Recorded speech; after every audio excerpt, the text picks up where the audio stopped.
Puluhan siswa Madrasah Ibtidaiyah kelas 1 Asauki, Tenggarong mendapatkan vaksin campak MR. Pemberian vaksin campak MR ini bekerja sama dengan Puskesmas Rapak Mahang, Tenggarong dalam rangka Bulan Imunisasi Anak Sekolah atau BIAS. Tim vaksinasi Puskesmas Rapak Mahang, Tenggarong menjelaskan bahwa di usia siswa kelas 1 SDMI ini rentan terjangkit virus campak MR. Oleh karena itu, sebagai upaya pencegahan, maka siswa diberikan vaksin untuk memberikan kekebalan tubuh pada anak. Ya, hari ini kami petugas Puskesmas Rapak Mahang melaksanakan vaksinasi campak MR untuk siswa kelas 1 SD.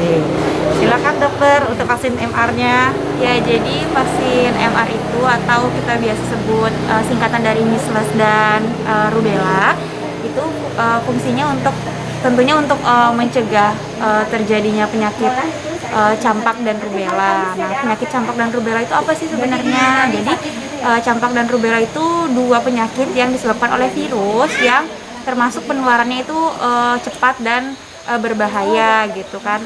Salah satu komplikasi dari campak juga bisa sampai ke infeksi otak gitu. Untuk rubella juga sampai bisa menyebabkan kelainan jantung, ketulian pada anak kayak gitu. Makanya sangat penting bagi anak-anak untuk divaksin MR ini. Iya. Juga bisa menyebabkan radang paru ya, Dok ya? Bisa. Bahkan sampai kebutaan ya, Dok ya. Jadi banyak sekali sebenarnya efek dari penyakit campak dan rubella ini yang harusnya dicegah oleh semua orang tua ya pada anak-anaknya. Secara umum, bulan imunisasi anak sekolah bertujuan untuk memberikan perlindungan jangka panjang bagi anak terhadap penyakit campak. Sedangkan tujuan khususnya agar semua anak SD dan MI mendapatkan imunisasi campak lengkap untuk memberi perlindungan seumur hidup terhadap campak. Nah, untuk orang tua dan anak-anak setelah vaksin MR itu sebenarnya untuk kejadian ikutan pasca imunisasi sangat minim sekali. Jadi ringan sekali ya. Jadi hampir tidak ada keluhan setelah divaksin. Kalaupun ada, mungkin hanya 0, sekian persennya yang mengalami demam, nyeri pada lokasi penyuntikan, dan ini jangan khawatir, nggak usah terlalu cemas. Nanti di rumah boleh dilakukan pengompresan pada daerah lengan yang dirasakan nyeri, ya dok ya? Iya benar. Nah, untuk demam dok gimana dok?